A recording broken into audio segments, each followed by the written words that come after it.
The moment someone can control your reaction, they control a part of you. One insult ruins your mood. One criticism steals your focus. One act of disrespect pulls you into an emotional battle you never needed to fight. That's how most people lose their power. They react before they think. They give away their peace to anyone who knows which buttons to press. But there is a different way to live. A darker, quieter form of strength. Stoicism teaches that true power is not found in winning arguments or proving people wrong. It's found in becoming untouchable, in reaching a state where no insult can provoke you, no opinion can shake you, and no circumstance can control your inner world. Because the less you react, the more powerful you become. But nobody talks about what it actually costs you every single time you lose that control. You've replayed conversations in your head at 2 in the morning that happened weeks ago. You've rehearsed arguments with people who weren't even in the room. You've felt your entire body shift, your jaw tighten, your breathing change, your whole nervous system hijacked because of something someone said. Not something they did to your body, something they said, words, and yet your whole inner world collapsed because of them. That's not living. That's being a prisoner inside your own mind, and the person who built the cell handed you the key and watched you lock yourself in. Most people spend their entire lives mastering the wrong thing. They master their career. They master their appearance. They master how they present themselves to the world. But they never master the one thing that actually determines the quality of every single moment they live, their own response to life. And so they stay fragile. One bad morning destroys their whole day. One person's bad opinion of them becomes their own opinion of themselves. One failure convinces them the whole story is over. They are walking through life completely exposed, and they don't even know it. Marcus Aurelius ruled the most powerful empire in human history. He was surrounded by betrayal, war, political manipulation, and personal loss. And in the middle of all of that, he wrote something that wasn't meant for the world. It was written for himself alone. He wrote, "You have power over your mind, not outside events. Realize this, and you will find strength." He wasn't writing philosophy. He was fighting to stay sane. He was reminding himself, in real time, that the only battlefield that actually matters is the one inside you. This is what dark Stoicism is. Not aesthetic quotes, not passive acceptance. It is a ruthless, disciplined reclaiming of your inner world. It is the decision, made deliberately every single day, that you will not be moved by what was designed to move you, that you will not perform emotions for an audience that doesn't deserve them, that your peace is not something people can borrow, steal, or earn access to simply by provoking you. 5 principles, not philosophy lessons, lived truths that will change the way you carry yourself from this moment forward. This is where the transformation begins. Drop in the comments, "I am untouchable." If you're ready to reclaim your power, let the world know right now. Point 1. The person who can anger you owns you. There is someone in your life right now, and the moment their name appears on your phone, something happens inside you. Your mood shifts. Your body responds before your mind even processes the name. That's not a coincidence. That's conditioning. Somewhere along the way, that person trained you, and you let them. Every time you reacted, you confirmed to them, "This works. Keep going." And they did. This is one of the most painful truths about human psychology. We don't just react to people, we get programmed by them.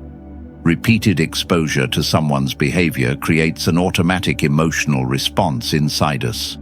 Like Pavlov's dog, except instead of salivating at a bell, you're destroying your peace at a notification. You've been conditioned. And the most disturbing part is that the conditioning continues long after the person is gone. People carry their ex-partners in their nervous system for years. People hear their parents' critical voice in their own head every time they try something new. The person doesn't even need to be present to control you anymore. You do it for them. Epictetus, who was born into slavery, a man who had everything stripped from him except one thing, said this: "No man is free who is not master of himself." He understood something that people with every privilege in the world still haven't learned. Freedom is not about your circumstances. It is about your response to your circumstances. And until you master that response, you are enslaved, not by chains, by triggers. Here's what the untouchable person understands that everyone else doesn't. Your emotional reaction is information, not instruction. You are allowed to feel the anger. You are allowed to feel the hurt. But feeling it doesn't mean you are required to perform it. Most people treat their emotions like a fire alarm. The moment it goes off, they run, they scream, they flood the room. The Stoic treats emotion like a signal, something to be observed, understood, and responded to with full, deliberate choice. When you stop reacting, something extraordinary happens. People lose their grip on you. The provocations get louder because the person doing it is confused. Their tools stopped working. And your silence, your stillness, your absolute refusal to be moved, that becomes the most powerful statement you have ever made in your life. Not a word spoken, not a defense given. Just an unshakable, immovable presence that says, "You don't have access to this part of me anymore." That is not coldness. That is sovereignty. Point 2. Silence is not weakness. It's the most violent thing you can do to someone who wants a reaction. We were taught that silence means you have nothing to say, that if you don't defend yourself, you're guilty, that if you don't fight back, you're weak. Entire generations of people were raised to believe that the loudest person in the room is the strongest one. And so we learned to argue. We learned to explain ourselves. We learned to justify our existence to people who had already decided what they thought about us before we even opened our mouths. And every single time we did that, we lost something we can never get back. There is a psychological phenomenon that most people never learn about. It's called reactive devaluation. When you react emotionally to someone's provocation, you don't just lose the argument. You lose your credibility, your authority, and your presence. The moment you raise your voice, the message disappears, and the emotion becomes the story. People stop hearing what you said. They only remember how you fell apart, and the person who provoked you, they won. Not because they were right, but because they made you perform. The Roman philosopher Seneca wrote, "Silence is a lesson learned from the many sufferings of life." He wasn't talking about giving up. He was talking about a specific kind of person, someone who has been through enough to understand that most battles are beneath them. Not because they are afraid, but because they have seen what fighting costs, and they have decided that their energy is worth more than the satisfaction of proving someone wrong. When you go silent on someone who expected a reaction, you do something to their psychology that no argument ever could. You create uncertainty. You create doubt. The person who insulted you wanted to see you bleed. They wanted confirmation that the wound landed. And when you give them nothing, absolutely nothing, their mind starts working against them. They start questioning whether they matter to you at all. That silence carries a weight that words never will. This is not about being passive. This is about being precise. A surgeon doesn't hack. They cut exactly where it matters, with full control. No wasted movement. Your silence is that precision. It says everything while saying nothing. It communicates that you are operating on a level they simply do not have access to. And nothing destabilizes a person more than realizing they cannot reach you. You are not absent. You are elevated. Point 3. Stop explaining yourself. You are not on trial. You have spent so much of your life explaining yourself to people who were never genuinely trying to understand you. You have broken yourself open, your reasons, your intentions, your pain, laid it all out clearly, vulnerably, honestly, and watched them use it against you. Or worse, watch them not care at all. And still, the next time someone questioned you, you did it again. Because somewhere inside you, there is a belief that if you just explain it right, if you find the perfect words, they will finally get it. They will finally see you. They will finally stop. That belief is costing you everything. Human psychology has a term for this. It's called the justification trap. When you feel the need to constantly explain your choices, your boundaries, your silence, your distance, you are unconsciously signaling that you require external approval to feel valid. And people sense that. The ones who want power over you will keep asking for explanations, not because they want answers, but because the asking keeps you accountable to them. Every explanation you give is a leash, and they are holding the other end.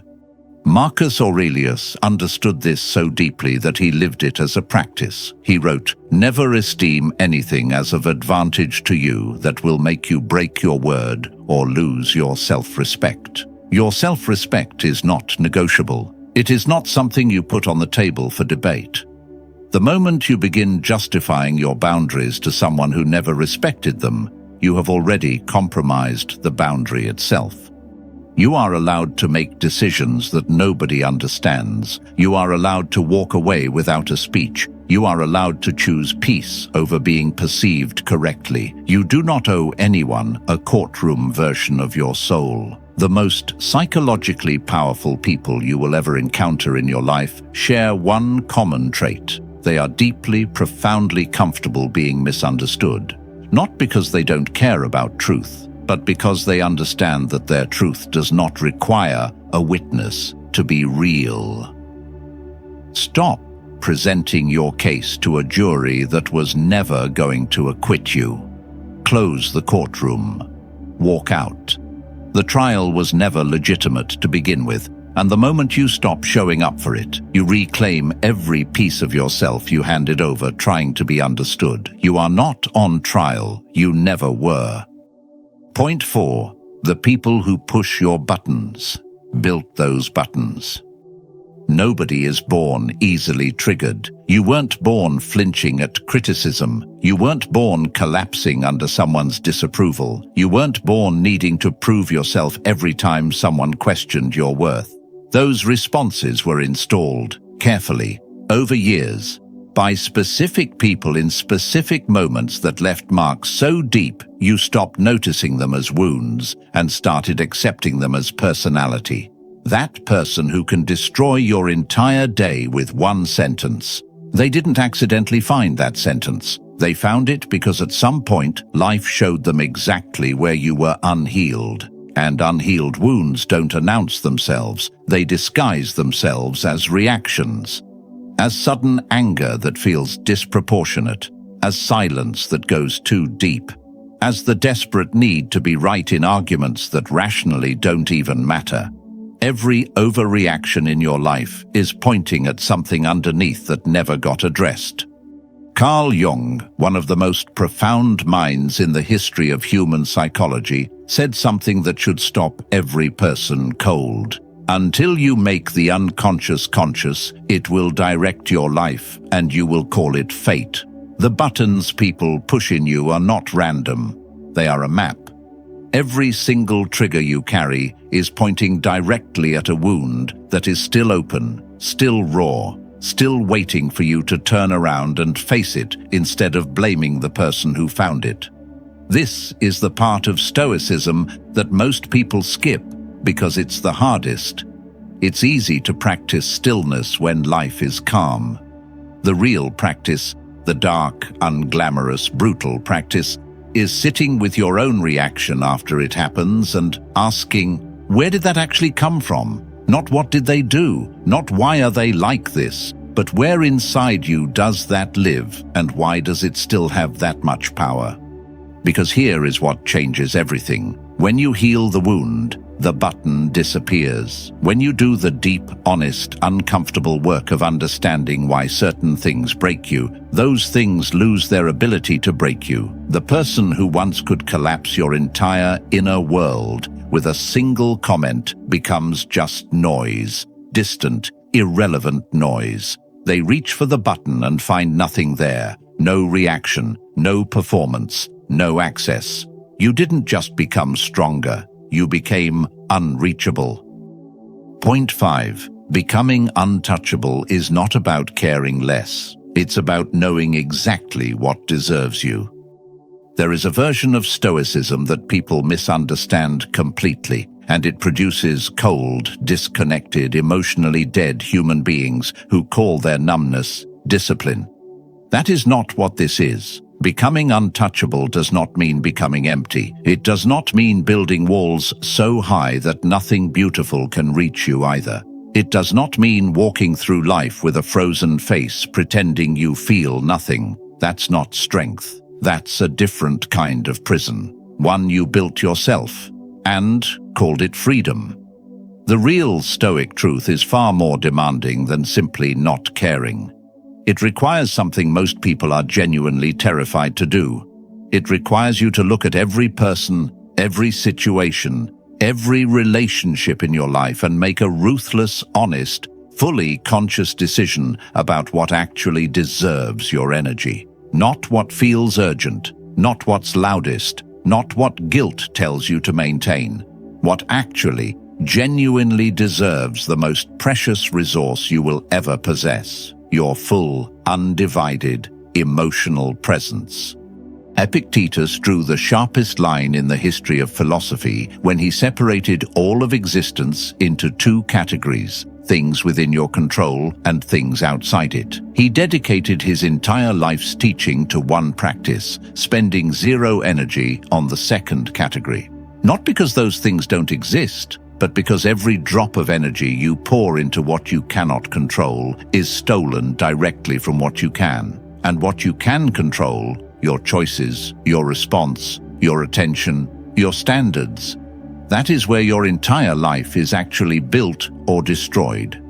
Most people are exhausted not because life is too hard, but because they are fully, emotionally invested in things and people that were never worth that level of investment. They are pouring ocean water into broken cups and wondering why they always feel drained. They are showing up completely for relationships where they are barely an afterthought. They are losing sleep over opinions from people whose lives they would never want to live. This is not passion. This is misplaced devotion. And it is quietly destroying the quality of every single day you have. When you finally, truly, understand what deserves you, something shifts that cannot be undone. You stop chasing people who walk away. You stop shrinking yourself for spaces that were never built for your size. You stop performing emotions to make other people comfortable with your depth. You start moving through the world with a terrifying kind of calm, not because nothing matters, but because you know so precisely what does that everything else simply falls away. You are not cold. You are selective. You are not distant. You are deliberate. You are not heartless. You are someone who has finally decided that your heart is not a public space, and entry is earned, not assumed. That is not untouchable, as in unreachable. That is untouchable, as in undamageable. You came into this carrying something. Maybe it was exhaustion from constantly being pulled into other people's chaos. Maybe it was the quiet frustration of knowing you are capable of so much more, but keep getting derailed by things that should not have that much power over you. Maybe it was just the desperate, bone-deep need to finally feel like yourself again, steady, grounded, unshakable, in a world that never stops trying to destabilize you. Everything covered here points to one single truth. Your inner world is the only territory that is truly yours. Your career can be taken, your reputation can be attacked, your relationships can collapse, But your response, the space between what happens to you and how you choose to meet it, that belongs to no one but you. And the moment you truly claim that space, the moment you stop renting it out to every person and circumstance that demands a reaction, you become something most people will never understand and will never be able to touch. Marcus Aurelius didn't become untouchable because life stopped being hard. Life was devastating for him until the very end. He became untouchable because he committed daily, relentlessly, imperfectly, to the practice of owning his response to everything.